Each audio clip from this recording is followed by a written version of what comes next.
स्वागत है आप सभी का बिहार टॉप में। मेरा नाम उदित तारन है। देखिए, देश के कई राज्यों में उपचुनाव होने जा रहे हैं। बिहार की 4 सीटों पर उपचुनाव है।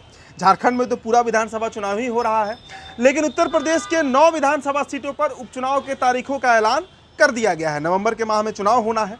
अब जो 9 सीटें हैं उसमें 2 ऐसी सीटें होंगी जहां बीजेपी प्रत्याशी के खिलाफ चिराग पासवान की जो पार्टी है लोजपा रामविलास, वो अपने प्रत्याशी उतारने का ऐलान कर दिया है। अब देखिए, सबसे बड़ी खबर है कि आखिर ऐसा क्यों हुआ। झारखंड में तो सीट शेयरिंग हो गया।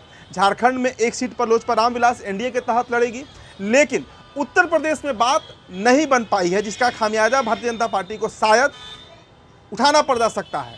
तो हाँ, एक बात और आपको इसमें जोड़कर बता देते हैं कि वहाँ पर पहले भी लोजपा चुनाव लड़ चुकी है, मतलब चिराग पासवान की पार्टी चुनाव लड़ चुकी है। 0.01% वोट शेयर रहा था, मतलब बहुत नगण्य वोट शेयर है। लेकिन इसके बावजूद चिराग पासवान के ऐसे तेवर क्यों दिख रहे हैं बीजेपी के खिलाफ, ये बड़ा सवाल बनकर उभर रहा है। तो लोजपा ने ऐलान कर दिया है कि उत्तर प्रदेश के 2 विधानसभा सीट जहां से सीटिंग बीजेपी का सीट है, सीटिंग एमएलए है बीजेपी के, उन सीटों से लोजपा प्रत्याशी उतरने वाले हैं। देखिए, बीजेपी ने यूपी की जिन 9 सीटों पर उपचुनाव लड़ने का फैसला किया है, उसमें ये 2 सीट शामिल हैं चिराग की लोजपा रामविलास केंद्र में एनडीए सरकार में रहते हुए भी यूपी में भाजपा के खिलाफ चुनाव लड़ेंगे। लोजपा रामविलास के उत्तर प्रदेश अध्यक्ष राजीव पासवान ने कहा कि पार्टी प्रयागराज जिले की फूलपुर विधानसभा सीट और मिर्जापुर जिले का मंझवा विधानसभा सीट जो है, ये 2 सीट, एक फूलपुर और दूसरा मंझवा सीट, इन 2 सीटों से लोजपा रामविलास के जो प्रत्याशी हैं वो चुनाव में उतरने जा रहे हैं। देखिए, इस बार भले ही सरकार बनी है एनडीए की, लेकिन बीते अगर 4 महीनों पर गौर करें, जिस तरीके से सरकार चल रही है, चिराग पासवान बार बार मुखालफत करते हैं भारतीय जनता पार्टी का कई मुद्दों पर। हम कई बार चर्चा कर चुके हैं, चाहे वक्फ बोर्ड का मामला हो, क्रीमी लेयर का मामला हो, आरक्षण पर जो सुप्रीम कोर्ट का फैसला आया था, उस समय भी एक बड़ा विद्रोह दिखा था, देशबंदी भी करा दिया गया था। तो जाति जनगणना पर उन्होंने, चिराग पासवान ने अखिलेश यादव और राहुल गांधी का समर्थन कर दिया था। तो कई ऐसे मुद्दे हैं जिस पर चिराग जो है वो मुखर तौर पर भारतीय जनता पार्टी के खिलाफत में बोलते रहे हैं।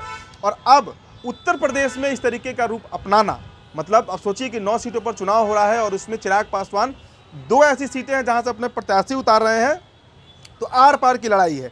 दिलचस्प बात यह है कि लोजपा रामविलास का उत्तर प्रदेश में कोई आधार नहीं है। 2022 के यूपी चुनाव में चिराग की लोजपा आर भी लड़ी थी। उस चुनाव में चिराग की पार्टी लोजपा रामविलास 21 सीटों पर लड़ी थी और सारे सीटों पर जमानत तक नहीं बचा पाई थी, मतलब जमानत भी गंवा बैठी थी। और कुल मिलाजुलाकर 0.01% टोटल वोट शेयर का 0.01% ही रहा था।